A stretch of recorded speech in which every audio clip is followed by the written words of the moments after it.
Immutable strings in Java are really cool to talk about because understanding them can answer a lot of other Java questions that people have. To understand immutable strings, you have to understand how Java stores primitive variables versus how it stores object variables, which can avoid a lot of confusion about why your programs won't work the way you want them to. Let's start out in Eclipse where we'll just make an integer variable. Let's say int f equals 2. In Java, all variables are of two broad types. They are either primitives or they're objects. There are only 8 primitive variable types. We have booleans, chars, bytes, shorts, ints, longs, floats, and doubles.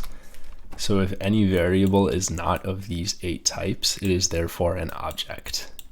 Popular examples of objects would be scanners, arrays, and strings.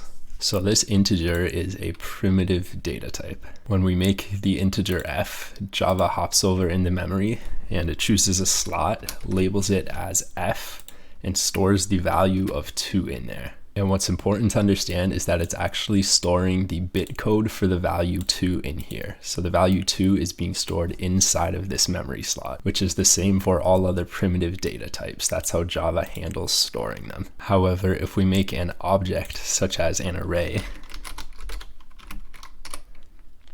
then Java is going to store this a little bit differently. So we have int array g equals 1, 2, 3. We might expect that Java would come over here and name this next slot G and then store the value 1, 2, 3 inside of it. But what Java actually does is it stores the value of 1, 2, 3 somewhere else. We're not going to worry for now about what this somewhere else is called. All we need to understand is that for objects, Java doesn't actually store the value of the object inside of the variable. What it stores inside of the variable g is a reference to the location of the object. So the object is created over here. Here's our array. And inside of variable g, Java is just going to store the value C8 because C8 is where the object is found. One of my favorite Java books, Head First to Java, which I'll link to in the description, describes this C8 as a remote control. So the variable g is just like a remote control to the object itself. It just points towards the object and it can control it and make changes to it. And another name for g is an object reference variable. So now something interesting is going to happen if we pass these values to a method. Let's just make a quick method down here, public static void method 1, and it'll just take in int a, int array b, and let's have it take in a string as well. Let's go string c, and we'll just make a string c in the main method. We'll call it something else in the main actually. Let's just go string h up here equals soccer. So we have our variable f with the value of 2, our variable g, which is a reference towards the location C8. And remember, strings are objects because they're not one of the 8 primitive data types. H is going to be a reference as well. Let's say it references C10. And then in slot C10, let's put the value soccer. I'll name this column main. And then in our next column, we'll have method 1, which is the name of our method. So when we pass these variables to the method, then they just get copied into these new variables. So what Java does is it literally just takes the values and copies them into new variables. We decided we wanted to name them A, B, and C. Now let's write out our method call real quick. Let's say method 1, and it's getting passed f, g, and h. And inside of our method, if we make a change to our variable a, if we say a equals 15 now instead of 2, then over in memory, Java is going to change variable a to 15. But note that variable f hasn't changed. Its value is still 2. So if we printed out the value of a inside of the method, then 15 would be printed out. But if we printed out the value of f after the method's been called, then 2 would be printed out because f hasn't changed. Only a inside of the method has changed. If we change variable b, which was our integer array, inside of the method, if we say b0 equals 20, then Java says, okay, change the 0 with element in b to 20. So it comes over to here and it sees that b just points towards C8. So it goes to C8 and it changes the value of the 0 with element to 20. And our variable g, which was in the main method, still points towards that same array. So the values of the array have changed for g as well as for b because they just point towards the same array. I'll write out some print statements real quick so that we can see what's happening. So I've put 2 print statements in the method, one for the integer and one for the array. And I've put 2 print statements after the method call inside of main that gives the value of the integer and the array after the method call.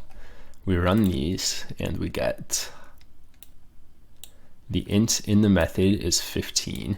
The array in the method is 22.3. The int in main after the method call is 2. So the value of the integer hasn't changed inside of main, but it's changed inside of the method. The array in main after the method call is 22.3. Because our variable b and our variable g both point to the same array. When we made the change inside of the method, it also changes the array outside of the method because they are the same array, just 2 different variables pointing towards that same array. Now let's make another array in the main method. I'll just copy our int array g. We'll call this one I, and we'll give it the value 20, 2, and 3, which was the same value that we have in our array after the method call. And something crazy is going to happen when we compare our arrays for equality, even though g and I will both have a value of 22 and 3 after the method call. Let's compare them for equality. If g equals I, then we'll print out they are equal. Else print out they are not equal. We save this and run it, and we get they are not equal, even though it's after our method call. So the values in g have changed to 22 and 3, which is the exact same values we have in I. Let's write down I in our memory over here. We'll say I, which is going to point to C7. And we'll put the values 22 and 3 inside of C7. So the values in them are equal, but we're getting a message of they are not equal because what Java is doing is it's comparing the value in g to the value in I. The value in g is C8, whereas the value in I is C7. So that's why Java is saying they are not equal. If we compared b to g, we would get they are equal. Going back to the remote control metaphor, Java's just checking to see if these remote controls are the exact same. B and G are the exact same remote controls. They point to the same place and control the same array, whereas this new array we've made points to a new array. So even though the values in the array are the same, they are not considered equal. And something even crazier happens with strings. Remember, we have our string h soccer inside of memory, which points towards C10. Java actually would store soccer in something called the string pool. Now if we make a new string and give it the value of soccer, then Java does something really cool to conserve memory. It comes into memory and it makes the variable j. But instead of making a new object called soccer, what Java does is it just points towards the same object, which saves a ton of memory space if you have lots of strings with the same value. So inside of j, Java would just put C10. Immutable strings just means that you can't change the value of a string in Java, which seems kind of counterintuitive at first, because you can say j equals hockey, and that is valid, so technically we've changed the string. But at the same time, Java doesn't actually change the string. What it does is it comes to the variable j, and it gives it a new value, say C11, and it just makes a new string. So it didn't change the value of C10 to hockey. What it does is it makes C11 sets it as hockey. And that way C10 can remain the same, which is really important because variable h is still pointing towards it. One exception to this is if we create a string using the new keyword. So if we say string k equals new string, then we've explicitly told Java using the new keyword that it needs to create a new object in memory. So even if we set k to soccer, it's not going to go into the string pool and point to soccer. It's just going to make this variable outside of the string pool.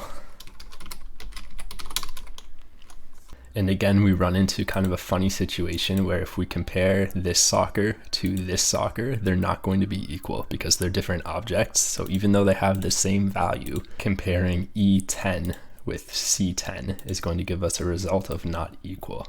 If we set J back to soccer, remember J is the one that we made using a string literal.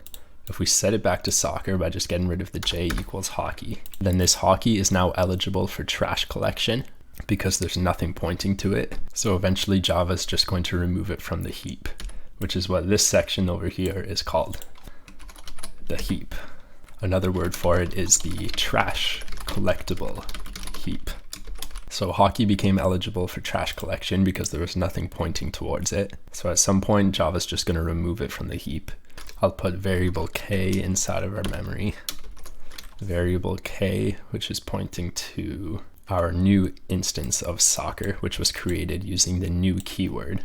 So k was pointing to E10.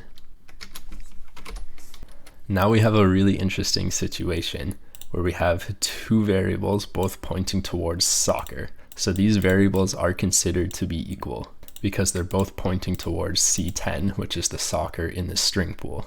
However, if we compared k, which also has the value of soccer, it is not considered equal because the k variable is pointing towards E10, which was the different instance of soccer that doesn't exist inside of the string pool.